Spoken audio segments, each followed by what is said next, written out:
Okay.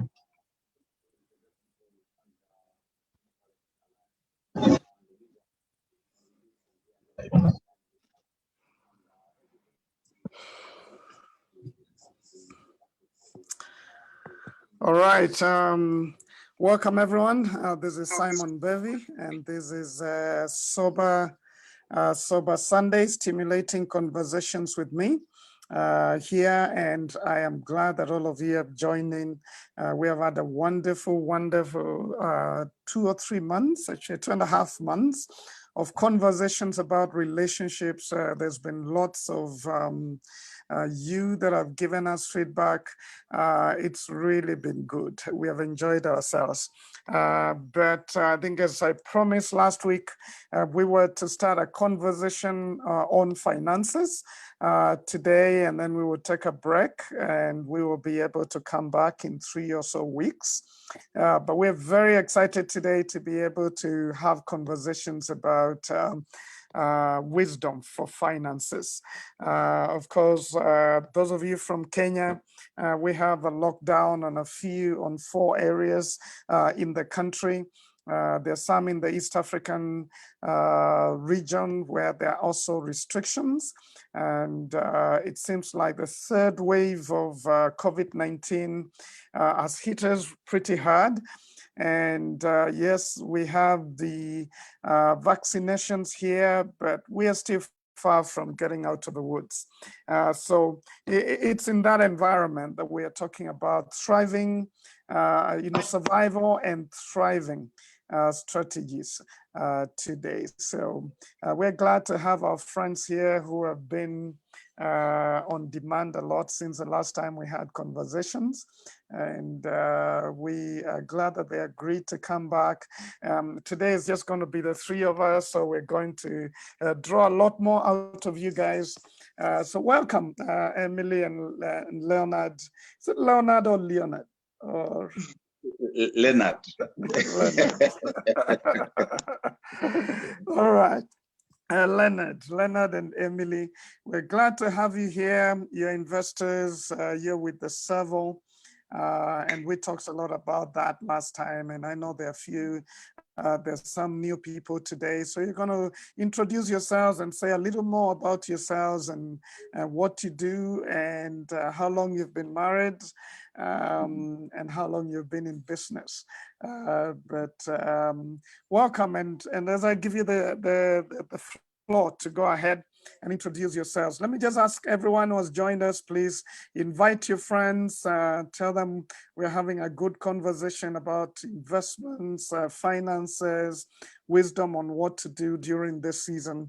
We are going to be talking about all of that. So invite your friends, start a watch party, and let's have some wisdom here today. So who goes first? Is it Leonard or Emily?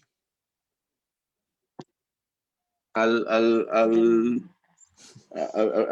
introduce Emily to go first and tell the story as she knows it.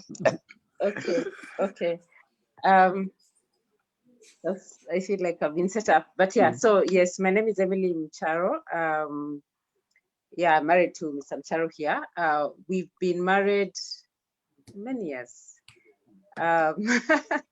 We've been married many years. Our firstborn son will be 20 in a month. In a month. Yeah. Oh, really? Yeah, he'll be 20 in a month. But I think it's about 18 years since our wedding. The wedding. Yeah. So he came before the wedding. But yeah, we've known each other for about 23 years now. 23 years. Yeah. Okay.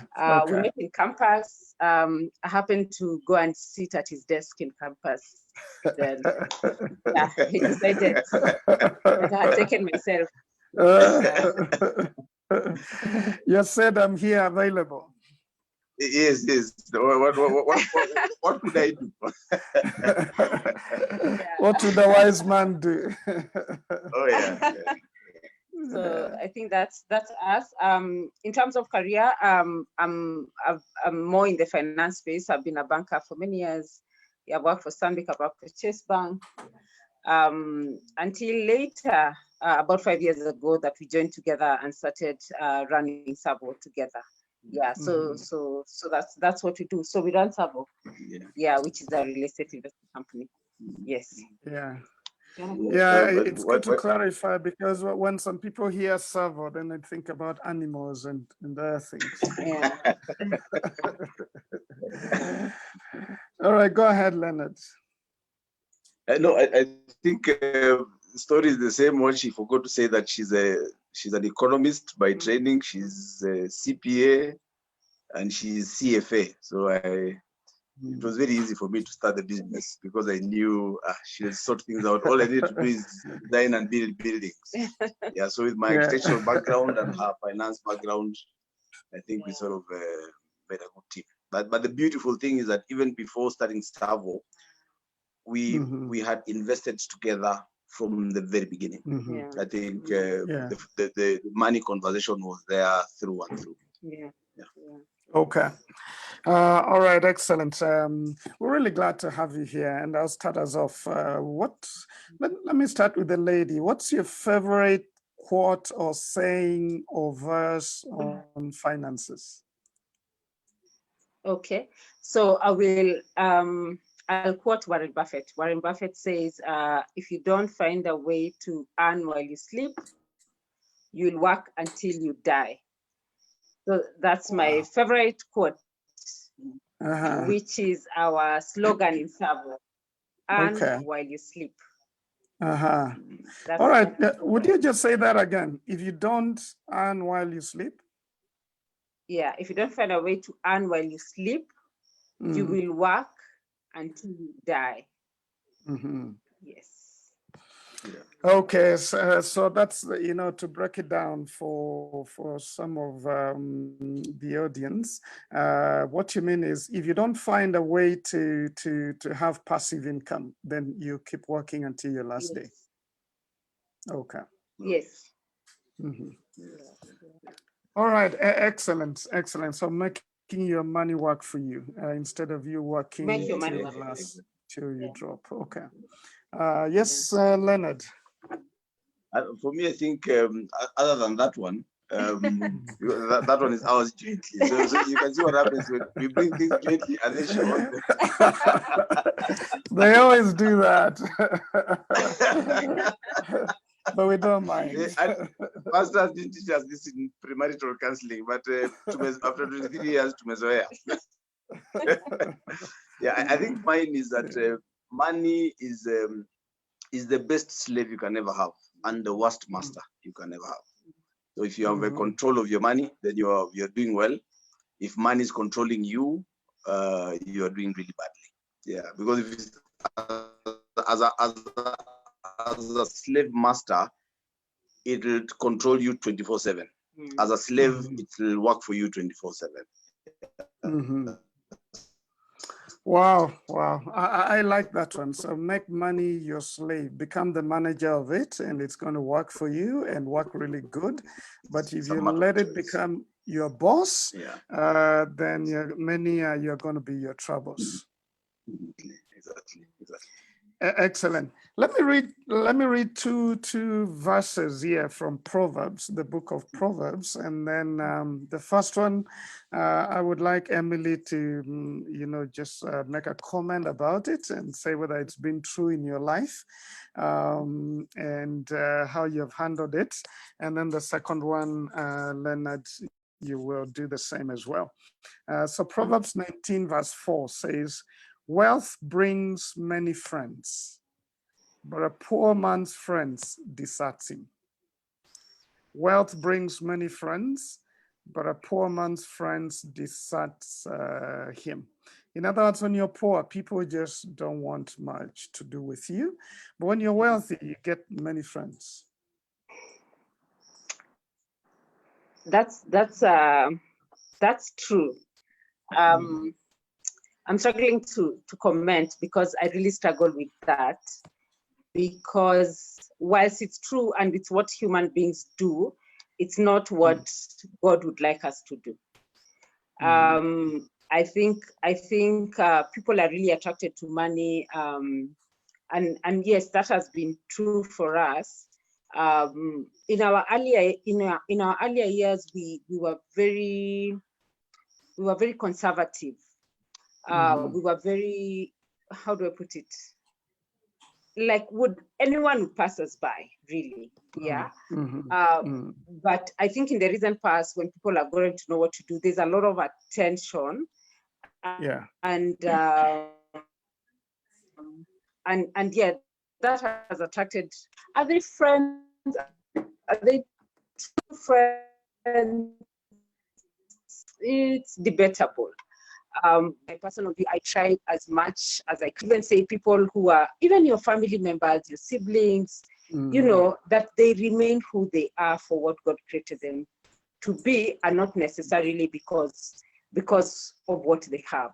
So that verse is true, but it's not necessarily how God would have wanted it to be and how I would like it to be. Yes. Well, I hear you. I think when people see you're succeeding, they have a way of wanting to associate with success for one reason or another. Some, of course, is because they see opportunities. Others, they just want to feel like they know people. You know, not everyone is around you for the right motives. So definitely it's not. I think this was more of an observation by this rich man. That when you're wealthy, people love to be around you. And when things are not working, you don't have many people attracted to you at that point. Okay. All right.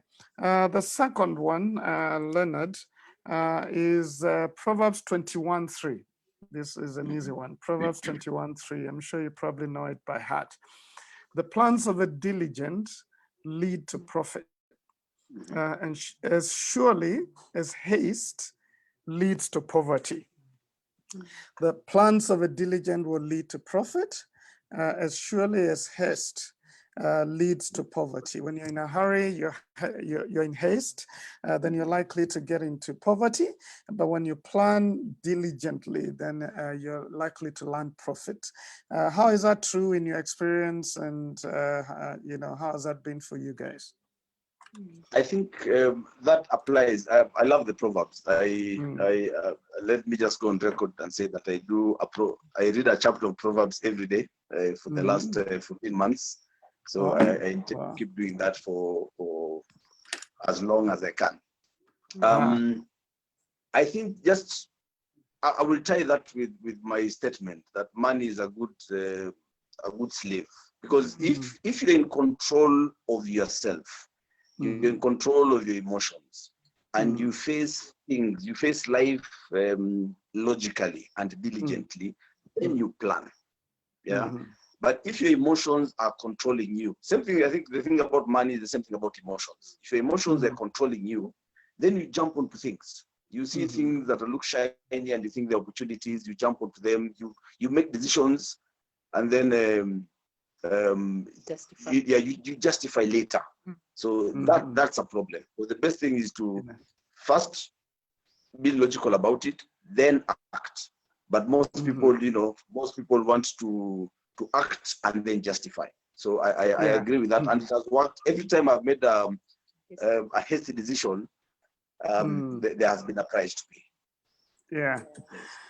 But you know, there are some deals that fall on your laps and you feel like, I can't let this go. It could be a deal of some shoes, Emily, or some plot, or some trip that you feel like this one is from heaven, I need to do it. And then you quickly make a decision and later you're regretting. But there are many reasons why we make hasty decisions, aren't there? First, allow me to chip in. I mean, it could even be land. So there's once we wanted to, land was introduced to us at the coast in Malindi, some place. You can see. And he came and said, we need to buy this land. And we happen to have some money just in the bank account. Her pension. Imagine. Her previous job. And he thought that was, once in a lifetime opportunity. I consulted, I spoke to our lawyer, and he said, no, you need to do your due diligence, you take your time, see the title, just, the due diligence process. And he said, I wouldn't advise you to do it. But thanks to my dear husband and me being a nice wife, yeah, withdrew the money and Follow your paid. gut. My gut tells me we have a deal. So yeah, so it's a million Yeah. shillings later with nothing to show for that land. Yeah. How many years? Uh-huh. 10 years. Yeah, maybe. About 10 years to date, we have Yeah. nothing. Yeah. So how did you handle that, Emily? Were you not, do you still remind him of that? Well, as you can see, somehow the story usually comes up very innocently. Yeah. But it's a teaching moment. Yeah, it's not, yeah. Yeah. When it's not an accusation, when it's more of a teaching. No, Yeah. You guys deal with a lot of people, do investments and Yeah. make huge decisions about when to buy a flat or do something. Generally, and of course, generalizations always have exceptions. Who is a greater risk taker? Is it ladies or men? Oh, no, generally. or other people. Generally. Men. Mm-hmm. Mm-hmm. Oh, you think it's ladies? I think men are greater risk takers.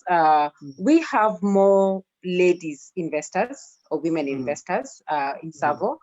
I still think, based on the conversations I even have with the investors at the point of investing, the ladies ask more substantial or substantive questions, right? I think they do their due diligence better than the men. I find men, even with their investments, they are quicker to make the decision and jump in and sort of like invest. But the ladies take their time. But a lot of the ladies, they'll tell you, have been following you guys for the last X period. They follow the process. So I think ladies are more conservative. They still do invest, but they invest cautiously. Okay. Okay, and Leonard, what would you tell men and some of the ladies who are who are quick to close a deal? I remember one deal I closed like that, and I still regret. I mean, it helped here and there. One of these timeshares deals, and you know how they push you and make a decision now. In fact, the discount is right here, and I made the decision, but 2 weeks later, I was still feeling bad about that decision. What would you tell those people who are quick to make haste? Yeah, I think if one makes haste and you make a deal and it works, you're in trouble, because then you think you're a genius. Because sometimes you can just be lucky, and then the thing works. Then you think you're sharp, so that tomorrow you normally I make such deals and they work. So that's usually a big problem. I'll give a story. There's a day I met someone came to invest with us, and they came with a friend. And the person who came to invest, he convinced their friends that day that, you know what, I know you have money in the bank, invest today. We're still new in the business. And we were in Rongai, and we had to look for a bank that was open. It was like going to 6 in the evening. We went all the way to Westlands, got a bank that was open, and the person transferred, I think, 3 million shillings that day. I mean, I met that person at about 3. And at about 6, they were transferring money. As you're saying, 2 weeks later, they got jittery. Immediately they got jittery. I told them, you know what, I want to refund your money. Now they're wondering, okay, am I losing a good deal? Why does this guy want to refund? So he says no. So it was, today you get 5 texts saying, I want my money back. When you say, yes, indeed, give us your account number, we return it now. The next day they said, no, I don't want the money. And we did that until we forced the guy and we returned the money. So one of the things I encourage our people in sales, because they have targets, and it's very easy for them to try and push that deal when it's still hot. Be careful not to lead someone to buyer's remorse, because that's a terrible thing. And if someone comes and tells you, know what, I have a loan in the bank, I have this debt, I have that, but I really feel led by the Lord to invest with you. Not tell them, no. You first sort out your loans, get yourself out of the hole, and then come and invest. So that's one of the great disciplines we are learning that we didn't know before. Before I thought I would be like those guys, just push the deal while it's hot. But we are realizing in the long term, it always backfires, and then leaves this person with a bad taste in the mouth. So it's not worth it. So Yeah, and I think I like that character because not all investors will do that. Most investors will say, just bring the money quickly. They don't even want you to think about it. They want to appeal to the emotion and get the deal done. And of course, tomorrow they'll tell you we can't return the money once money deposited cannot be returned. But continue with the conversation. COVID-19 lockdown has come again. You know, this feels like exactly like last year around this time. Last year, this time. Yes. Yeah. Yeah, I've just arrived from Nanyuki and I came rushing and I was saying, oh no, this is my last free day. You know, after that, now I'm contained. I have boundaries around me. How is this going to affect the economy? What should we begin to expect in terms of personal, family, and even national economy? I know we've been struggling. I mean, I work for the county. In the county public service board, and I know counties are struggling. We really don't have enough money, even though some of it has been released from the national government, but the national government doesn't have enough money for sure. I think it's public knowledge. And now we're at a time like this, there's lockdown again, the wave is going up the roof. Yes, vaccinations are here, but you know, many people are getting scared. Okay, yeah, let me just, you can touch a bit on the wider economy. So we went, every end of quarter, we go for a retreat. So on Friday morning, off to a very nice place in Kajiado for the retreat. We had a morning session, we're having lunch, and suddenly radio is changed from nice sounding music to the presidential address. Yeah. Oops. So after that, now you can't discuss anything. We had to make plans and we had to come back very quickly. So we actually in the midst of thinking of what we do with the company going forward. I'll talk about the company a little, then Emil will talk about the overall economy. I think one thing we are fortunate is last year when it hit, we sort of slowed down. But we had already put measures in place before. So we were able to go through it, going at the pace of our investors. When our investors were ready to begin investing, we went back to site. When they were a bit, when they held back, we also held back a little. Yeah. So we want to see now, this time round, what are we going to do? So I think that's what we are trying to prepare for. Yeah. The thing that I also realized with the economy, the way the president has locked the 5 counties together, I think that's where a lot of economic activity happens. So I think it's sort of a message that, look, this thing is dangerous, but we want the economy to carry on. I don't know if that's what's on his mind, but that's what I read personally. Okay.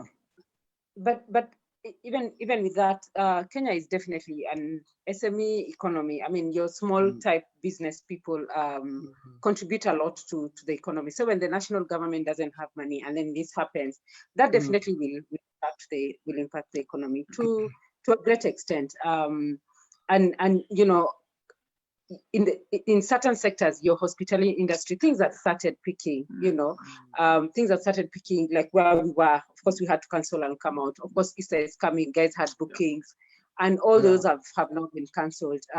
So there are very many businesses that are going to be affected. Of course, it's our prayer that most of these employers will still be able to retain their staff, but how? You know, that's the big question. How will they be able to do it? And I think even with this second wave, there's still a lot of uncertainty. How long is this gonna take? Perhaps there's a little bit of hope because of the vaccines, but it's still uncertain. It's still uncertain. So will this affect our economy? Definitely, it definitely will. It will affect different businesses to different degrees. It will affect different, you know, homes in different degrees, depending on, you know, where people work, or in each sector or in each industry. We had seen people who had gotten pay cuts, even after things got a little better. I mean, they didn't get their increases back or their salaries back to the level that it was. So they will remain with pay cuts or even additional pay cuts. So things are not, we just need to hopefully pray that that this doesn't go on for too long. My hope and prayer is that, we were very hasty to do pay cuts and fire people at the beginning, because perhaps businesses hadn't thought about how do we work, how do people still continue working from home, continue being productive and remain on a paycheck. So hopefully we've learned some of those lessons, and not all companies will go on a, not really firing spree, but just redundancy or pay cuts sort of at mass level.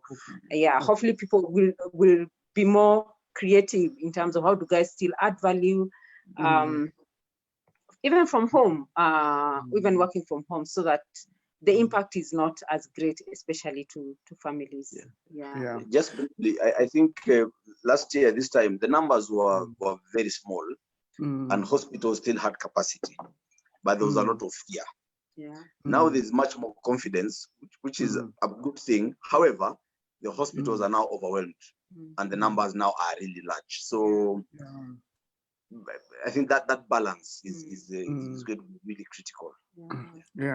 So what do you think, before we get into some things we need to do positively, what do you think how do you think the banks will react to this?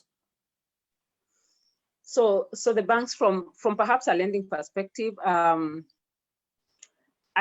imagine most banks, since the first since last year March, most banks, people have generally been working from home. So that will not be a shift, other than the critical staff. It's just the critical staff who've been working from perhaps the office, but most staff members have been working from home. And definitely this is going to affect them from an overall business perspective, because if businesses are not doing well, they won't be booking new loans, or to be very selective, because if a business is not doing well, you can't be going to borrow and be given loans. So that's one. So new loans won't be given, or that number would reduce. The borrowing, people had already borrowed before, those would also be struggling to pay. So of course that will affect the profitability of the banks and stuff like that. So even the banks will be affected. I remember there are measures that the government had taken to just the government had asked banks to sort of either negotiate loans with people and things like that earlier. Will banks be willing to do that even in this wave? My hope is that they will. I know the government perhaps had reduced even tax rates, corporation tax rates, the pay tax rate. I think Safaricom tariffs had also been reduced, and then they were changed again when we thought things were getting better. So will they now go back to change? I'm not sure. It's for us to sort of wait and see. But yes, banks will definitely be affected. And then something else, because government needs money and the economy is unstable, the banks will lend to government, not lend to the small guy. So I think that for me is a big problem. So you're basically saying we need to tighten our belts. Things are not okay. Yes. A few comments from some of you. Thank you for many of you who have joined us. Please let us know what you think about the conversation, any questions that you might have for this couple. But let me read a few. Sundays is saying, if you don't find a way to earn, just repeating the quote that had been quoted, while you sleep, you will work till you die. He also says his favorite verse is Psalm 112, verse 3. And Christine says, Emily is right. We ladies take our humble time making decisions. We tend to dig deeper. Excellent. So let's now go to what do we do? There's some of us who are in debt and are just borrowed, because things are beginning to look up, and we were getting back to trade. And some have just borrowed. What should they do right now? That's one question.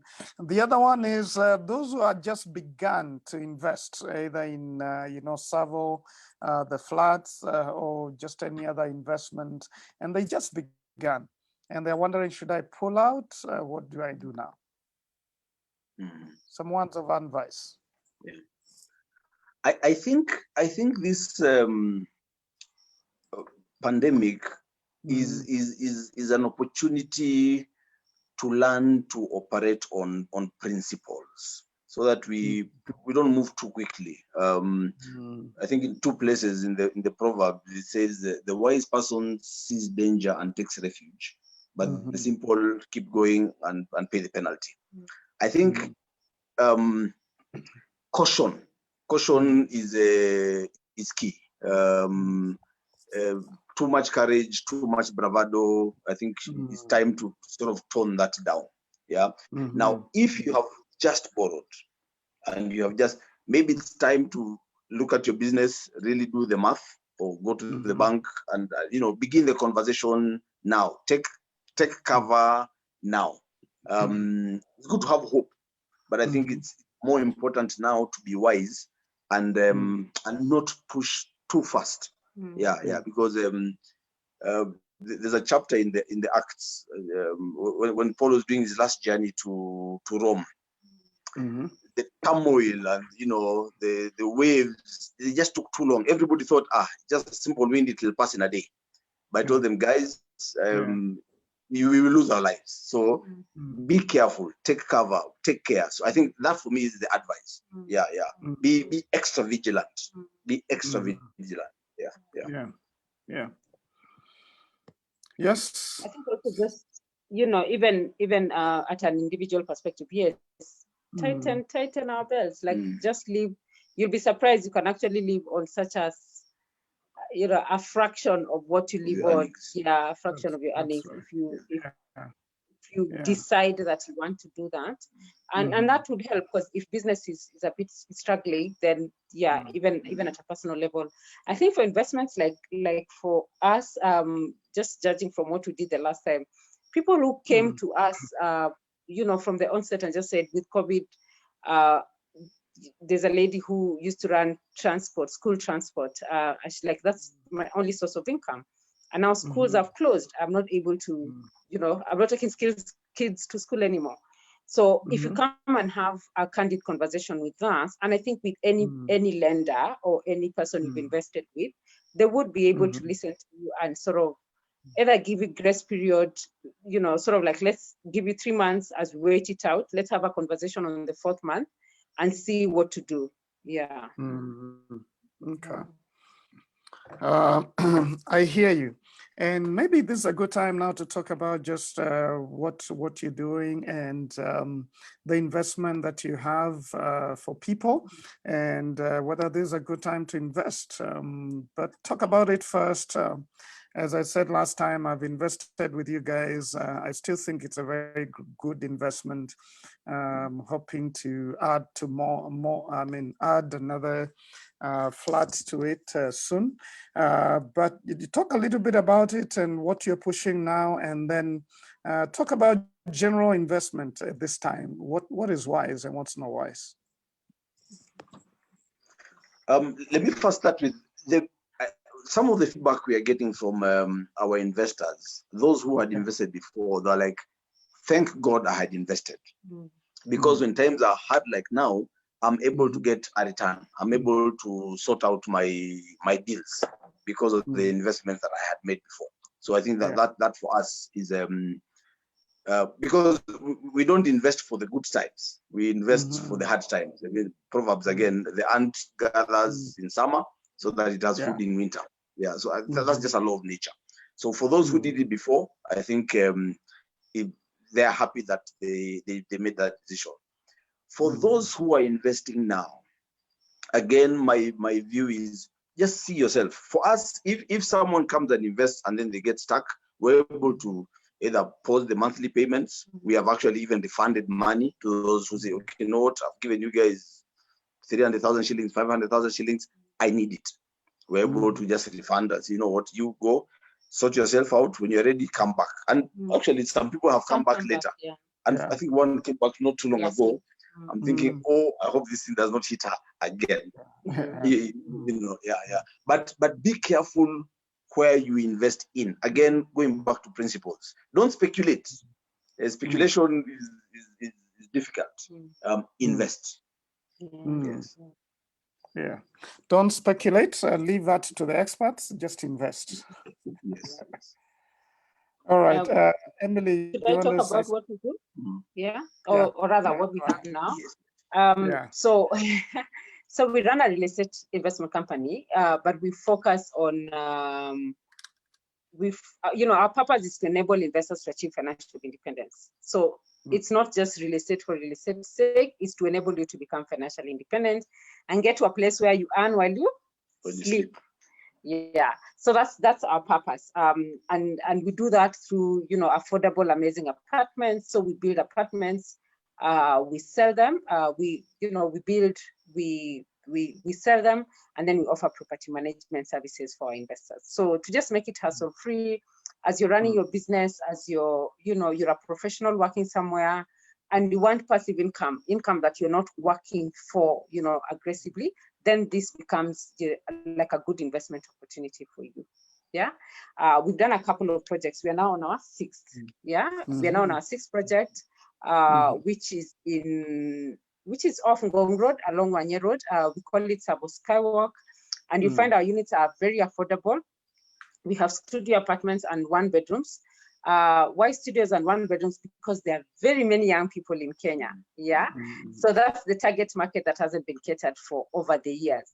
And history from the projects we've done, we finished building and we are able to get tenants very, very quickly, because you don't want to invest and then, you are investing to get rental income, and then you're sitting on property for 6 months, 1 year without some rental income. Yeah, so that's why we do studios and 1 bedrooms. And then they're very affordable because like in Skywalk, we have studios for 2 million and 1 bedrooms for 2.5 and for 3 million. Yeah, so that's a price range that's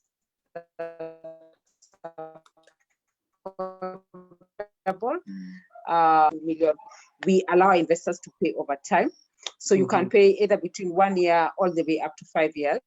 A monthly installment, I think the lease is about 27,000. Yeah, 27,000 shillings per month for 60 months, and you're able to get your studio apartment. Yeah, so we've tried to make it as affordable as possible for investors. Yeah, so that's the project that that's currently in the market. But we have some that are complete, because that's off plan. We're going to 4th floor now. Yeah, we're going to 4th floor, but we also have some that are complete, already with tenants. So if you prefer something that's complete, then we will be able to offer you, in one of our other projects. Yeah. Okay. The thing I think that excites me a lot about what we do is we cracked the market segment in terms of the tenancy. Yeah. So in our complete projects, the investors who put their money there, they have tenants. So, without rent, an investment is useless. Yeah. But you can almost guarantee, rent. Even the one that we finished about 3 months ago is almost 90% let. Yeah. So we're happy. We're happy with that trend. Okay. Excellent. And just want to say to everyone who is listening to us and will watch this later, the contacts of Savo are on our page and their page as well. If you just type TSAVO, then you're going to go to their page, and you're going to see all the details of what is available. And I would encourage those of you who want to check that out, please go ahead and do that. But on our page, the contacts are also available. Let's talk about a few mistakes people are likely to make during this time. A few mistakes, and just advise on people, please don't do this, don't do that, and think about the home economy and decisions couples might make or parents might make. Think also about those who are working with their salaries, and lastly, at business level. A few mistakes you think people are likely to make during this time. Okay. Since I'm the faster one, I'm the riskier one. Take time. Yeah. Don't panic. Remember last year with toilet paper Yeah. and freezes and everybody was stocking up. You know, it's not necessary to panic at a personal I level. just wanted to comment. He is like, buy a freezer, go today. I was buying a freezer at 10 p.m. Panic. Oh, you're selling you go buy Don't- some stuff. Yeah. I don't too many Just as a movies, precaution, not panicking. Isn't it? yeah. So I think reason things out, and I think for me, I'm using that example because I think it's vivid in all our minds. And we can use that at the physical level, but mentally, we will go through this. If you slow down, if you reduce on expenditure, plan together. I think your money being married, if you're a couple, your money being married, your money being one is critical. I think it's the beauty is we have had season 1 last year, so this is now season 2. Yeah, so the mistakes we made last year, let's not repeat them. Yeah. So that's what I would say. So don't panic is a big one, and don't abandon planning. Talk about money, plan together. Make sure there's a way forward. Emily, I think for us, I just recall from last year. If perhaps you're working from home, it gets to your nerves, because you're in this one space, the whole day. And even perhaps maybe workload would also reduce somewhat, but how do you feel your day with productive things? So we had a routine. I mean, we'd wake up, we'd go for a walk, come back, would be in meetings, yes, online, sit and read books, discuss the book. So just find things that are helping you to grow even mentally, even in this season, and that just keeps you off from all the negative energy that perhaps could be going around. I think that's at a personal or at a family level. And days will pass by. A week will go, a month will go, without even realizing it. So it just helps you grow. And by the time you're back to business, like really fully, you would have spent time. Who gives you 3 months to read all the books you've ever wanted to read? So that just becomes an opportunity to really grow. I think anyone in business, I'd also just repeat, I don't think if I was running a business, you want to make any big moves, any big significant moves now. Whatever is sustainable within that period, try and sustain it. But nothing mega, nothing new. Yeah. In fact, for me, I would say the thing you should do really huge, especially for business, go deep. Redefine yourself, your purpose, set out your systems. Our mom sent a message today. Not everything is on lockdown. Gaining knowledge is not on lockdown. Planning is not on lockdown. Redefining your business is not on lockdown. Working on your relationships, removing the office politics. Those things are not on lockdown. I think for us last year we really benefited in that the areas we are losing out in terms of culture and core values. We had almost 6 months to just come and really focus on those things. And that is, I think, one thing people can really do, and it can really help them. Okay. I think one thing I heard Emily say, and I would repeat it to especially the men, please don't struggle alone. Don't withdraw from people and begin to carry a lot of load by yourself. I think we need to make sure we don't have mental stress that pulls us away to a point that we may have mental disease. Because when you keep isolating yourself and allow all of this mental stress upon you for a very long time, eventually you're going to crack. So I would say talk with others, make sure that you're hanging out with other people, you're talking about what's going on, and you're processing what you're feeling and what might happen to you in case you lose your job, then talk to someone else. Don't struggle by yourself. Don't struggle by yourself. But I like what you're saying. I think one of the things we were thinking, because we are a training business, and of course, I think training is always the first thing to get hit during times like this, because people think, well, I need food, so I have to shop, but knowledge can wait. I don't have to do a class right now. It can wait. And you get to a point where, you don't want to release people, but you know that there's going to be very little income. I like what you're saying, just rethinking through all of these things and allowing it to be a time of post-mortem, checking what has been working, what has not worked, and stuff like that. What if you're forced then to release a few people still? Emily. As a business owner, or as one being released? Yeah, as a business owner, you get to a point where you love all of these people, but you're probably not going to have much going for you another 2 or 3 months. What do you do? I don't know. In there's that question for you. There's a book we read, and Yes. every business goes through the ups and downs. Yeah. And this particular business we were studying, say during the very hard times, they are better off reducing everyone's salary. Yeah. Yes. Southwest Airlines. Yeah. Reduce workload, reduce salary. Tone everyone down, so that when but don't let go because of this. Yeah. That was actually Southwest Airlines, and what happened after sort of like normalcy resumed, other airlines were busy trying now to hire, because they had let go of their staff, but for them they already had a very loyal team.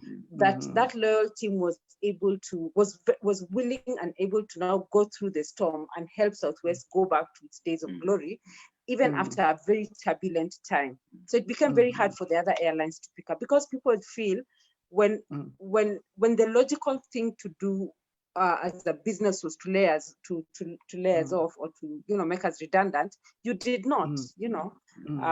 Yes, we had pay cuts, but you allowed us to still have the dignity of a job. So they become extremely loyal to you. So if possible, thanks for helping me there. So if possible, that would be better than sending people home.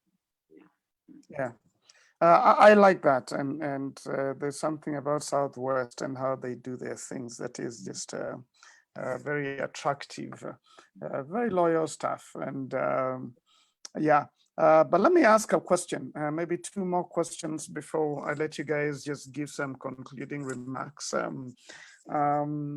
When I'm looking at my budget, things are thick, I'm tightening my belt, I'm looking at my budget. What are the areas where I should cut off a bit? That sounds like at the home front, so very operational. I'll try and remember our early days.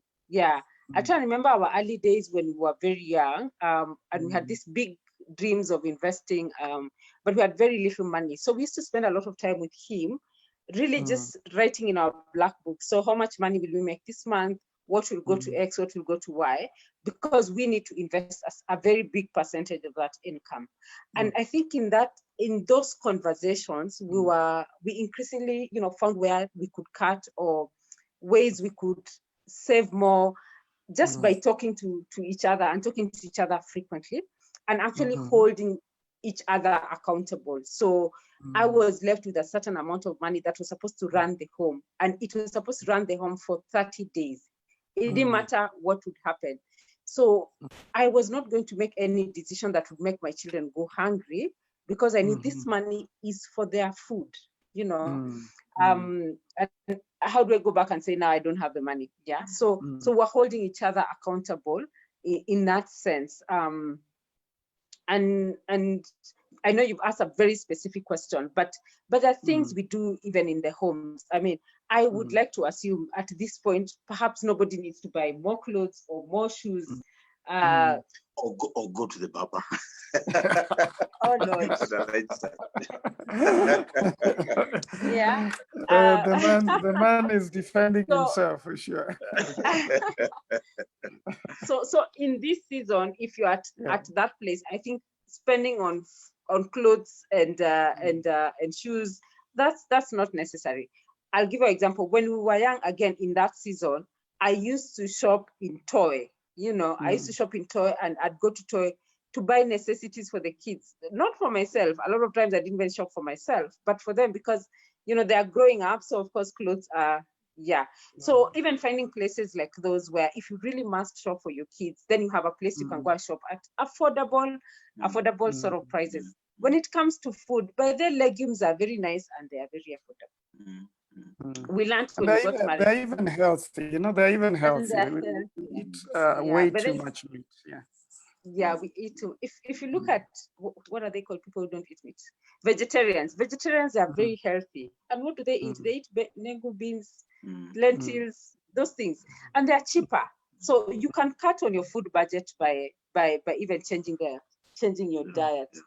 I mean, I've been an advocate of optional poverty for a long time, but maybe let me not even go there, because I know some of the people watching, even some of our investors, are business people in the clothes industry, for instance.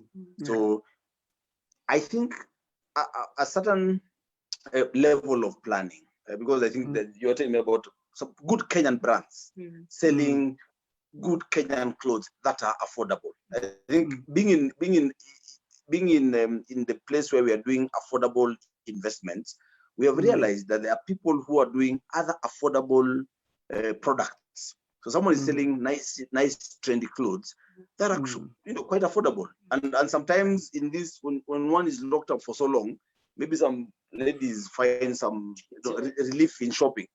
Go to that store that does not skim you of every penny. The store where this person is trying to sell clothes affordably. That way you don't spend too much and you support another business. So we can't stop spending completely. I think I'm beginning to change my mind that it's important for the economy to run, because we are all in business, we are all consumers, and we are all we can't have jobs if all shops are closed. We want people to stay at work. We need the economy to move, but I think moderation is the key. I like it. Thank you. Again, for those of us who are listening in, and thank you for your continued engagement. We are saying you could invest with Savo, so you can check out the flats that they have. That would be a good investment during this time. And one of the things I've learned, Leonard, is that that money that I usually pay, that I need to pay, if I stay with it, I'm going to use it in one way or another. So I'm better off just giving it away for the investment, because money has a way of finding a place to go. So if you don't plan for it, it's going to fly. And later you're going to say, what did I do with it? And I did not pay my monthly investment. So that's one of the things I've come to learn during this season. Let me also say we're doing some programs.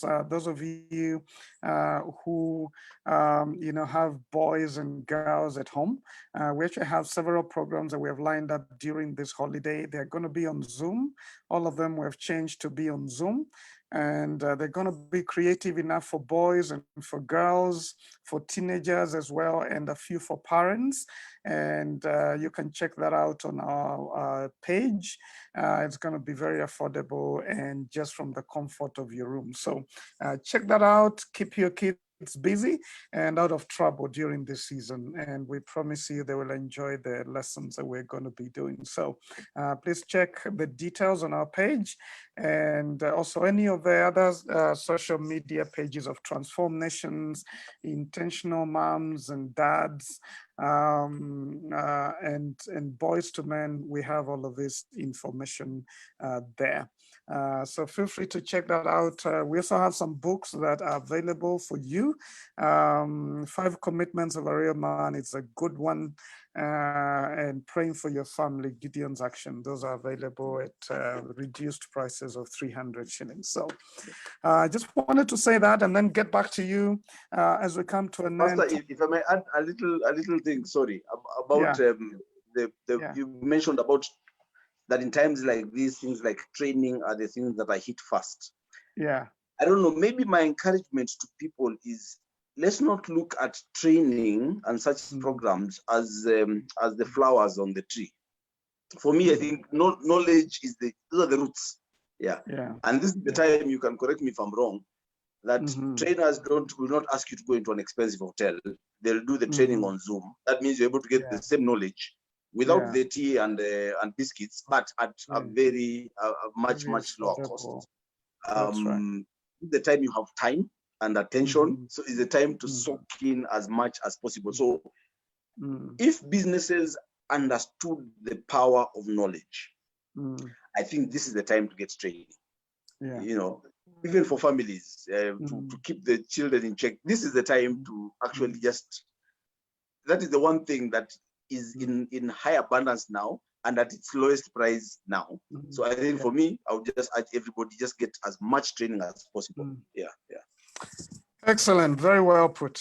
Thank you very much. So I guess unfortunately our time is up, but we have got to get back to this.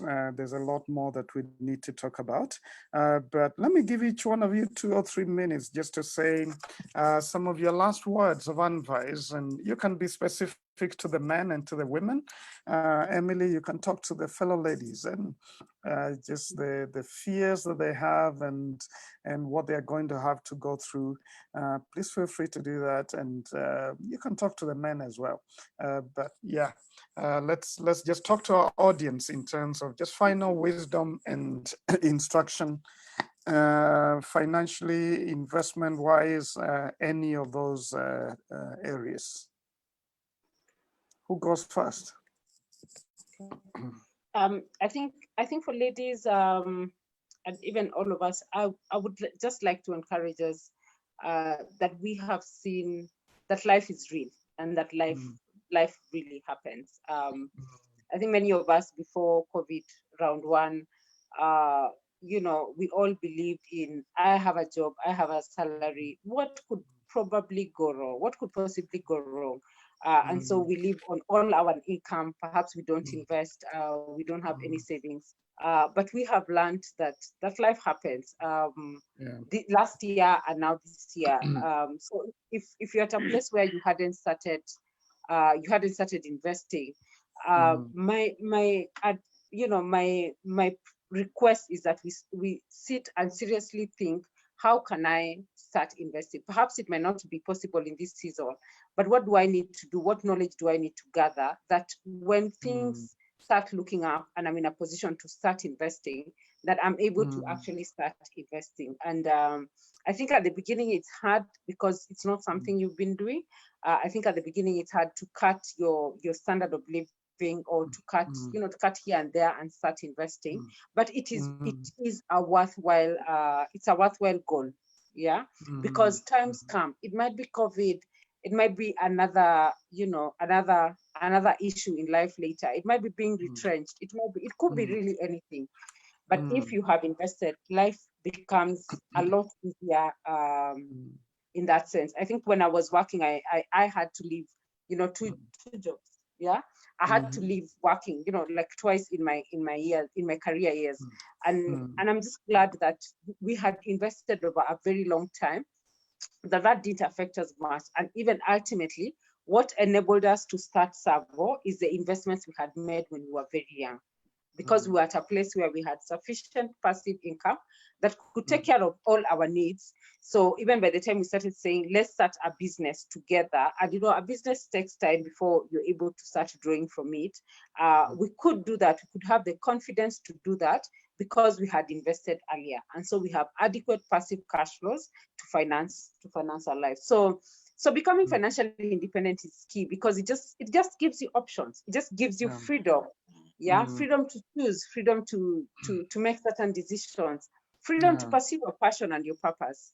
Yeah, but it doesn't come easy. You have to go, you have to put in the time, and time is time, you know, upwards of 10, 15 years. Yeah, to just get to a place where you're financially free and you have sufficient passive cash flows to sustain your lifestyle. So that's my encouragement to us. Yes. Yeah. Amen. I like it. I like it. In fact, I was just thinking as you were talking that this is a good time with my wife and children as well to relook at our financial goals and plans and just say, are we on track? What are some ways we can reorganize that with the lessons we have learned the last year or so? But just beginning to reflect and getting those lessons and employing them for the future. Excellent. Leonard. Yeah, I think that there are people who are naturally disciplined, like my wife here, and those who are naturally indisciplined, like myself. And to get by in life, I realized instead of trying to push myself, I use principles. I just get principles that have been developed by others. I copy and I paste in my life. Maybe to close, I would just like to share one. It's called value innovation, a way to get less, to get more with less. And it's just 4 basic things. Decide in your life the things you need to eliminate.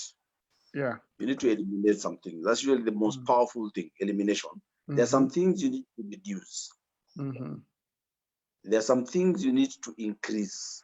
And there are some things that you need to create. Very briefly, there are things that are taken for granted. Everybody does it. But when you think about it, it is not necessary. It's not necessary to your life. It's not necessary to your business. Your customers don't care about it. Eliminate it. And it will surprise you. Yeah, we decided in our business, we're going to eliminate bank loans. You know, and to wonder, how do you build without financing? It is possible. So whether at a personal level or individual, you know, family level or business level, there are things that are taken for granted by everybody that you realize you don't need. Those eliminate.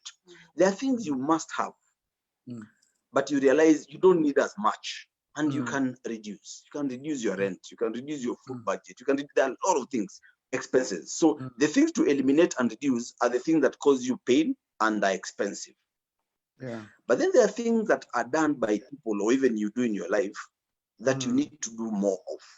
And for me, gaining knowledge, getting training, you know, joining these classes, online classes, stuff like that, increase and do more of those. Yeah, because it doesn't hurt. And most of them are free. You know, reading, buying a book for 300 shillings. I mean, that's not even lunch. Yeah. So, and those are things the way you can get principles that will change your life. And when you do that, then there are things that you didn't have that you can create. You know, you can create, you know, budgets, you can create passive income, you can create things that you didn't have before. So I think for me, that's the thing. Just choose what to eliminate, reduce, raise, and create.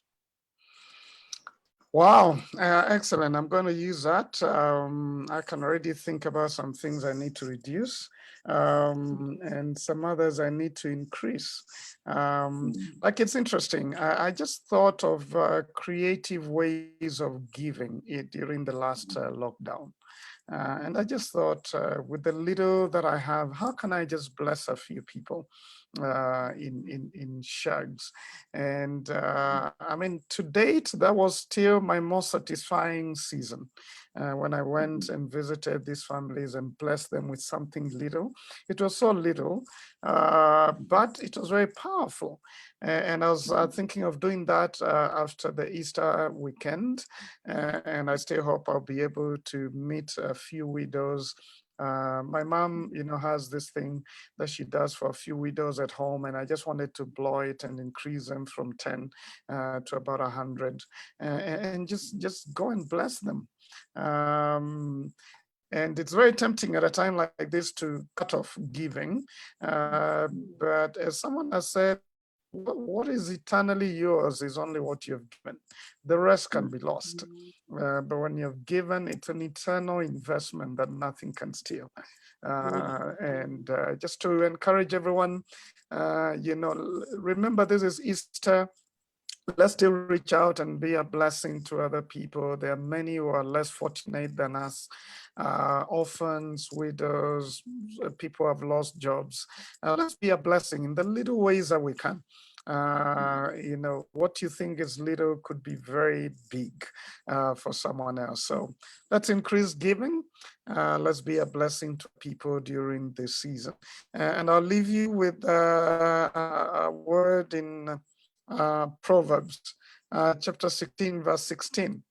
How much better to get wisdom than gold? How much better to get wisdom than gold? To choose understanding rather than silver. At the end of the day, when you have wisdom and understanding, and that's where I think you guys were saying, reading, listening to others, reflecting, and, getting lessons out of your experience and what others have gone through, listening to God and praying about the decisions that you make. Get that wisdom, get that understanding. That's bigger than gold. It's bigger than winning, some all of these games that they're playing. It's just great.